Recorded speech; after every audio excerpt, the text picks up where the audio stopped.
Ma'asyiral hadirin jemaah salat Isya dan salat tarawih yang dirahmati Allah Subhanahu wa taala. Insyaallah nanti salat tarawih kami akan membaca surat Maryam yang berjumlah 98 ayat di dalam juz ke-16.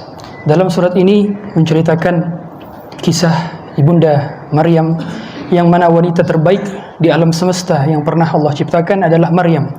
Sehingga satu-satunya nama wanita yang ada dalam Quran adalah Maryam. Para ulama menyebutkan siapa wanita termulia di seluruh dunia dari terciptanya Ibunda Hawa hingga nanti hari kiamat. Maka mereka menyusun yang pertama adalah Ibunda Maryam. Kemudian yang kedua adalah Sayyidah Khadijah bintu Khuwailid. Yang ketiga adalah Fatimah bintu Muhammadin. Dan yang keempat adalah Siti Asiyah, yaitu istrinya Fir'aun. Baru yang kelima adalah Aisyah bintu Abu Bakrin. Mengapa Maryam berada di posisi pertama? Karena Maryam memiliki khususan keistimewaan. Dia dahulunya adalah seorang pengurus masjid, marbot masjid. Jadi dahulu ibunya bernazar bahwa ketika diberikan seorang anak maka akan diwakafkan anaknya untuk mengurusi masjid, tukang sapu masjid, mengurusi kebersihan masjid. Sehingga pada akhirnya kerjaannya hanya ibadah saja, berada di mihrab. Maka tatkala Maryam ketika itu mengandung, dia kaget didatangi oleh malaikat, bahwa malaikat mengabarkan bahwa dirinya telah akan mengandung seorang anak. Qalat anna yakunu li gulamu wa lam yamsasni bashar. Bagaimana aku dapat melahirkan sedangkan aku tak pernah tersentuh pun dengan satu orang pria di muka bumi. Lalu malaikat menjawab, qala kadzalika qala rabbuki huwa alayya hayyin. Itu gampang sekali bagi Allah. Allah mampu menciptakan Adam dan Hawa yang sama sekali tak memiliki ayah dan ibu, apalagi hanya menciptakan manusia yang tanpa ayah saja. Lalu Allah nanti akan bahas di beberapa ayat, wa qalu ittakhadha ar-rahmanu walada laqad ji'tum syai'an idda. Mereka mengatakan Allah itu punya anak. Kemudian itu adalah perkataan yang sangat buruk, sehingga sampai langit terpecah belah, gunung meletus karena ada perkataan Allah punya anak.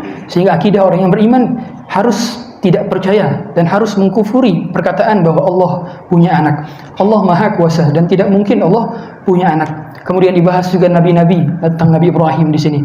Dibahas juga tentang Nabi Idris, dibahas tentang Nabi Ismail, dibahas tentang Nabi Musa. Hingga pada akhirnya Allah menutup ayat dalam surat Maryam bahwa siapa saja nanti yang bertakwa akan Allah muliakan. Semoga kita dapat mentadabburi setiap ayat yang kita baca. Demi Allah, wahai hadirin sekalian, kita tidak hanya cukup baca Quran saja, tapi hendaknya paham artinya. Maka setiap kali baca selesai satu juz atau satu halaman selesai, baca di samping artinya. Dengan begitu bertambah keimanan, bertambah ilmu, bertambah ketakwaan. Atau kalau bisa selesai satu juz, maka bisa juga baca tafsirnya secara ijmal, secara general saja. Langsung baru setelah kita khatam, kita berdoa. Karena doanya orang yang sudah khatam Quran dimustajab.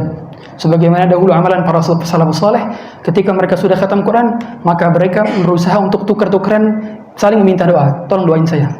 Karena doanya orang yang sudah khatam Quran, maka dia akan diijabah. Maka minimal 1 kali khatam. Sudah ada terpasang beberapa poster di jalanan cara khatam 1 kali minimal dalam 1 bulan. Hanya dengan 2 lembar setiap ba'da salat. 2 lembar saja. Karena 1 juz terdiri dari 20 halaman, yang mana 10 lembar. Kalau 1 kali salat kita baca 2 lembar, maka sudah 10 lembar kita baca dalam sehari semalam.